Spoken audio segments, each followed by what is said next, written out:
Paper के pattern को बार बार समझना है ताकि तैयारी सही दिशा में हो सके। एक चीज हमेशा बच्चों के सामने क्या दिक्कत आती है कि वो हार्ड क्वेश्चंस पे ज्यादा जोर देते हैं। जो क्वेश्चन टफ आते हैं किसी भी एग्जाम में वो बहुत कम आते हैं, उसका परसेंटेज बहुत कम होता है। एवरेज क्वेश्चन या आसान क्वेश्चन बहुत ज्यादा होते हैं, संख्या में ज्यादा होते हैं और सबका मार्क्स है वो बराबर होते हैं। तो आपको हार्ड क्वेश्चंस पे ज्यादा जोर देने की जरूरत नहीं है। तो एग्जाम आप दे रहे हो उसके पुराने पेपर्स को बार बार देखिए, जिससे कि आपको पेपर का पैटर्न समझ में आ जाए कि क्या चीज पूछी जाती है। और ये भी बता दूं कि मैं सब इंस्पेक्टर के लिए जब पेपर बनता है तो उसमें सब इंस्पेक्टर के लेवल का ही पेपर बनता है। उसमें ये नहीं है कि आरएएस के लेवल का पेपर बनेगा, क्योंकि उसमें आरएएस में और सब इंस्पेक्टर में बहुत अंतर है।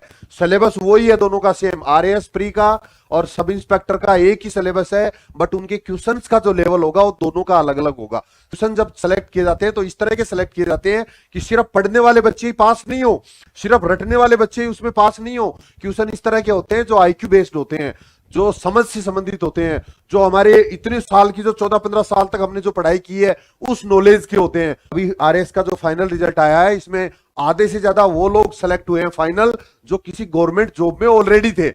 इसका मतलब यह है कि जो गवर्नमेंट जॉब में ऑलरेडी है तो उसको ज्यादा टाइम पढ़ने का नहीं मिलता है, उसको ज्यादा टाइम पढ़ाई का नहीं मिलता है, बट उसका जो आईक्यू लेवल है, उसकी जो समझ है, उसकी जो याद करने की क्षमता है वो बहुत अच्छी है। उसका जो एजुकेशन बैकग्राउंड है, उसकी जो पढ़ाई है एकेडमिक वो अच्छी रही है और उसी के बेस पे वो नया कंपटीशन भी पास कर लेता है, कम पढ़े भी पास कर लेता है। बहुत से लोग जॉब के साथ एग्जाम इसीलिए पास करते हैं, बड़े बड़े एग्जाम पास करते हैं, क्योंकि उनको पेपर का पैटर्न समझ में आ जाता है। और पेपर पैटर्न इस आधार पे होता है कि हर स्टूडेंट उसको कवर कर सके। सिर्फ रटने वाले, सिर्फ ज्ञान के पीछे पड़े रहने वाले, सिर्फ किताबों के कीड़े ही पास नहीं हो। सी माइंड जितना टाइम आपके पास बचा हुआ है सारी चीजों को देखते हुए तैयारी करते रहिए और आप फाइनल तक आराम से पहुंचेंगे, चिंता मत करिए। वैसे पहले भी कई बार मैं बता चुका हूं कि रिटन एग्जाम पास करने के बाद में फिजिकल भी है, इंटरव्यू भी है। जिन बच्चों का रिटन बहुत अच्छा होता है वो फिजिकल में, कई बच्चे रह जाते हैं जिनका फिजिकल अच्छा होता है वो रिटन में रह जाते हैं।